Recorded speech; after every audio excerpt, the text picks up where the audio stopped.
The sun beats down mercilessly on the bustling streets of Jerusalem. I, Jonathan, a young, earnest scribe, weave through the crowd, my sandals kicking up dust with every hurried step. My heart pounds with a mix of excitement and trepidation as I clutch a small, worn scroll to my chest. The marketplace is alive with the sounds of bartering, the clinking of coins, and the cries of vendors. But today, something else captures the attention of the city. Whispers of a man, a teacher, who speaks with an authority that stirs the soul, have reached even the farthest corners of Judea. As I push past a group of Roman soldiers, their armor glinting under the harsh sunlight, I catch snippets of conversation. Roman soldier 1, whispering. They say he can heal the sick with a touch. Roman soldier 2, chuckling. Or turn water into wine. Imagine the tax on that. Their laughter fades as I continue my journey, my mind racing. I've heard these stories too, tales of miracles that defy logic, of teachings that challenge the very foundations of our society. But today, I'm not just another curious onlooker. I've been sent by my master, a respected Pharisee, to observe this man named Jesus. Exeter hillside near Jerusalem a day. The crowd thins as I leave the city behind, climbing a gentle slope where people gather, their faces turned towards a figure standing atop a rock. From here, I can see him clearly. Jesus, his presence commanding yet serene. His voice, though not loud, carries a weight that seems to resonate within the very earth. Jesus, blessed are the poor in spirit, for theirs is the kingdom of heaven. His words strike me, not just as teachings, but as a call to something greater. Something I've been searching for amid scrolls and debates. I find myself drawn closer, not just by duty, but by an inexplicable pull towards understanding, towards truth. As I settle among the crowd, my eyes meet those of a woman, Mary, sitting nearby. Her gaze is intense, filled with a mix of hope and sorrow. She nods slightly, acknowledging my presence, and I can't help but wonder about her story, about what brings her here. Exeter hillside near Jerusalem, day continued. The sun hangs high, casting long shadows over the crowd as Jesus continues his sermon. His words weave through the air, touching the hearts of those gathered, including mine. I scribble notes on my scroll, trying to capture the essence of his teachings, but my hand pauses as I glance back at Mary. Jonathan, whispering to Mary, what brings you here, if I may ask? Mary, softly, my son, he's ill. I've heard this man can heal. I've come seeking a miracle. Her voice carries the weight of a mother's desperation, and I feel a pang of empathy. Before I can respond, a commotion stirs at the edge of the crowd. A young man, ragged and breathless, pushes through, his eyes wide with urgency. Young man is shouting, please help, my sister, she's been bitten by a snake. The crowd parts, revealing a small girl, no more than 10, lying on the ground, her face pale, her breath shallow. The atmosphere shifts. The crowd's murmurs turn into a collective gasp. Jesus descends from the rock, his movements calm yet purposeful. Jesus, approaching the girl. Bring her to me. The young man, with help from others, carries the girl forward. I watch, my heart in my throat, as Jesus kneels beside her. His touch is gentle, his voice soothing. Jesus, softly, do not fear, little one. You are under the care of the Father now. He places his hand on her forehead, and a hush falls over the crowd. The girl's breathing steadies, color returns to her cheeks, and slowly she opens her eyes. The crowd erupts in a mixture of relief and awe. Mary, beside me, clasps her hands together, tears streaming down her face. Mary, whispering, perhaps there is hope for my son too. I look back at Jesus, his expression one of compassion, not of triumph. This isn't about proving power, it's about offering solace. My mind races with the implications of what I've just witnessed. If this man can heal with a touch, what does that mean for our understanding of faith, of God? As the crowd begins to disperse, some with renewed faith, others with skepticism, I remain seated, my thoughts a whirlwind. I need to understand more, to delve deeper into this man's teachings. My mission, initially one of observation, now feels like the beginning of a personal journey. Exturum, hillside near Jerusalem. Later. The sun begins its descent, casting a golden hue over the landscape. I approach Jesus, who now stands alone, looking out over the city. Jonathan, hesitantly. Teacher, may I speak with you? Jesus turns, his gaze meeting mine, and there's an invitation in his eyes, a silent promise of answers, of challenges yet to come. Jesus, smiling gently. Walk with me, Jonathan. Let us talk of the things that truly matter. Extrullern, hillside near Jerusalem. Later, continued. Jesus and I walk in silence for a moment, the soft crunch of the grass under our feet the only sound. The air is thick with the scent of wild herbs, and the distant hum of Jerusalem's life fades into a peaceful backdrop. Jonathan, nervously. I've been sent to observe you, to report back to my master. But now, I find myself seeking something more than mere observation. Jesus, looking at Jonathan. And what is it you seek, Jonathan? Jonathan, trying to articulate. Understanding, truth, perhaps even faith. Your teachings, your actions, they challenge everything I've been taught. How can one man heal with a touch? How can your words hold such power? Jesus, stopping, turning to face Jonathan. It is not the man, but the Father who works through him. The power you see is not mine, but his. Faith, Jonathan, is not about understanding every mystery, but trusting in the love and will of God. I ponder his words, feeling the weight of their truth. My heart yearns to believe, yet my mind wrestles with doubt. External, Jerusalem Street night. The city is quieter now, the streets lit by flickering torches. As we walk back, the reality of my mission begins to weigh on me. I must report back to my master, but how can I convey what I've seen and felt, Jonathan? Voice low, conflicted. My master, he will not understand. He will see your miracles as threats, not signs of divine favor. Jesus, calmly. The truth often faces opposition, Jonathan. But remember, blessed are those who are persecuted for righteousness' sake, for theirs is the kingdom of heaven. His words resonate, but the fear of my master's reaction gnaws at me. We part ways at the edge of the city, with Jesus giving me a look of understanding and encouragement. Interior, Pharisee's house. Night. The room is dimly lit, the air heavy with incense. My master, Elijah, sits at a large wooden table, scrolls spread out before him. His eyes are sharp, his demeanor stern. Elijah! Without looking up. What have you learned, Jonathan? Jonathan, hesitating. I saw him heal a child, master. His words, they speak of a kingdom not of this world, of love, forgiveness. Elijah, interrupting, voice rising. Healing, love? This man undermines our authority, our teachings. He must be stopped. I feel a cold dread settle in my stomach. The conflict within me grows, loyalty to my master versus the truth I've witnessed. Studying Jerusalem Street, day.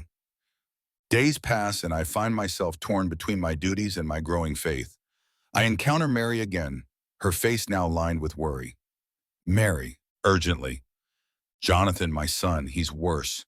I need to bring him to Jesus, but I fear the Pharisees will stop us. Jonathan, looking around, lowering voice. I'll help you. We must be discreet. Meet me at the northern gate at dawn. Exterior, northern gate, dawn. The sky is just beginning to lighten as Mary and I, carrying her frail son, make our way to meet Jesus. The tension is palpable. Every shadow seems to hide a potential adversary. Suddenly, a group of Pharisees, led by Elijah, approaches. My heart races. Elijah, angrily. Jonathan, what is the meaning of this? Jonathan, standing firm. Master, this child needs healing. Is it not our duty to seek the welfare of our people? Elijah, furious. You've been swayed by this charlatan. I will not allow this blasphemy to continue under my watch. The confrontation escalates, drawing attention. Jesus appears, his presence calming the rising storm. Jesus, voice steady. Let the child come to me.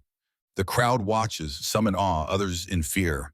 Elijah, caught between his duty and the undeniable compassion in Jesus' eyes, steps back, allowing Mary to bring her son forward.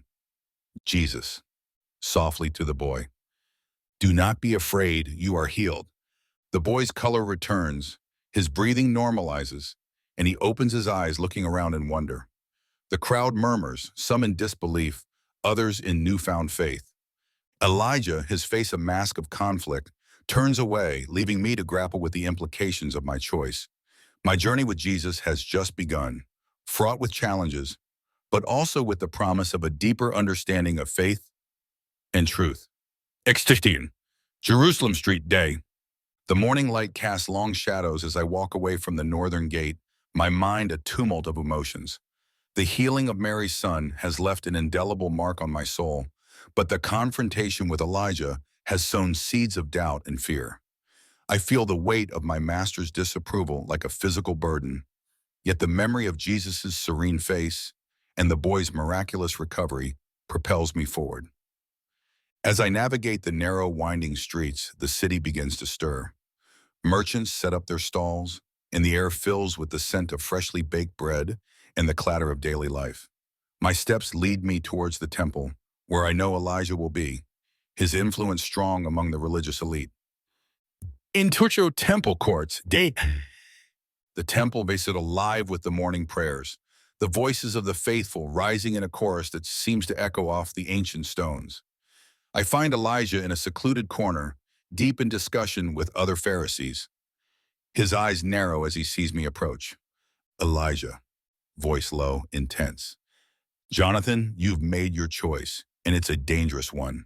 This man, Jesus, he's a threat to our order, to our very way of life. Jonathan, earnestly. Master, I've seen with my own eyes what he can do. His teachings, they're not about undermining us, but about showing a different path, one of compassion and forgiveness. Elijah, angrily. Compassion, forgiveness, these are tools of the weak. We maintain order through law and tradition, not through miracles and parables. The tension between us is palpable, the air thick with unspoken accusations. I feel the pull of my loyalty to Elijah, but the truth I've witnessed with Jesus tugs at my heart. Exterior, olive grove a day. Seeking solitude, I wander into an olive grove just outside the city. The trees provide a canopy of peace, their leaves whispering secrets of centuries past. Here I find Jesus sitting alone, his gaze distant, as if contemplating the weight of the world. Jonathan, approaching, voice trembling. Teacher, I fear what my choice might cost me. My master, he's set against you. He speaks of stopping you, of maintaining order. Jesus, turning his eyes compassionate. Jonathan, the path of truth is often fraught with opposition. Remember, do not think that I have come to bring peace to the earth. I have not come to bring peace, but a sword. You must choose what you believe in, not what is easy or safe. His words, though gentle, carry the force of a storm. I realize the depth of the commitment he's asking for, not just to follow, but to believe, to stand firm in the face of adversity. External, Jerusalem Street, day later. The day progresses and the city buzzes with rumors of Jesus' teachings and miracles. I walk back through the streets, my resolve hardening with each step. I encounter Mary once more, her face now radiant with hope. Mary, joyfully, Jonathan, my son, he's playing again, as if he was never sick. I owe you and Jesus everything. Her gratitude is a balm to my troubled spirit, but it also serves as a stark reminder of the stakes involved. As I continue, I notice a group of Pharisees watching in me, their expressions unreadable, but their intent clear. They are tracking my movements. Interior Pharisee's house, day. Exterior, Jerusalem Street, day. The sun climbs higher, casting sharp shadows across the cobblestone streets. My heart feels as heavy as the scrolls I carry, each step echoing with the weight of my decisions. The encounter with Mary and her son's miraculous recovery has solidified my belief. Yet the confrontation with Elijah has left me isolated, a man caught between two worlds. As I walk, the city seems to close in around me, the familiar sights now tinged with an ominous foreboding. My path leads me back to the marketplace, where the usual bustle seems to pause as I pass. Whispers follow me, eyes watch from the shadows. I know the Pharisees are not done with me yet. Extrudinown, marketplace, day. I pause at a stall selling olives. The vendor, an old friend named Simon, looks at me with a mix of concern and curiosity.